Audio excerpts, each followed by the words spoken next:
Howdy folks, Moose here. I want to talk about this really amazing, spectacular lens, the new 28f1.4 lens. Now, the 28-1.4, the 50-1.4, the 24-1.4, the 105-1.4, 35-1.4, any of those lenses, you're spending all that money for 1.4.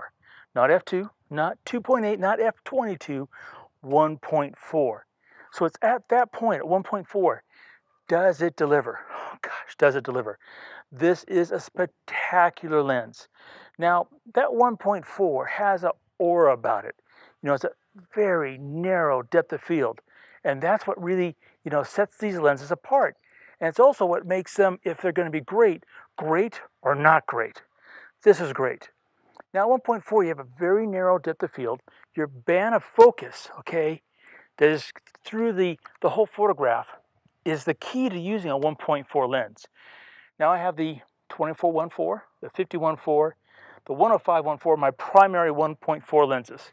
So why did I give the 28-1.4 a go? Well, back in the days of film, it was considered, close to a little bit of a normal lens, 35 being the normal lens, 28 real close. And that normal perspective, I think, is really kind of a cool part of our world as a photographer. Now, 28 millimeter, somewhat wide angle, in its very nature, has a bit of depth of field. At 1.4, though, it's very narrow. And that's really cool for isolating that subject, making it visually pop in the frame, telling your story. And that's why the 1.4 lenses are so powerful. Now, a couple of things about working with them. First and foremost, where do you put your AF sensor point? So, for example, if we're just going to look at my face, right, and we take a still picture, the eye has to be sharp. So somewhere in the plane of my eyeball, right here or over here, somewhere there, you have to put the AF sensor. Now, is there a point out here you could do that? Sure, if it's on the same plane, but it has to be literally on the same plane because at 1.4, tip of my nose and my ears will be out of focus. It's that sensitive. Now, the D5 with its new firmware, okay, you have the group VL and HL.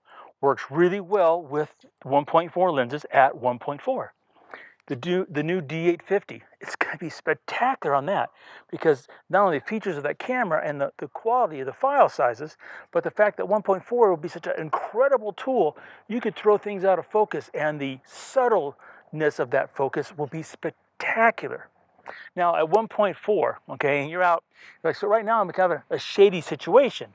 And in a shady situation, shooting at ISO 100, you can get a shutter speed that's pretty reasonable. For example, right now, it's at, looking at the shade, it's at 800 of a second, okay, at 1.4. If I were to go out in that sun, though, boom, shutter speed goes straight up.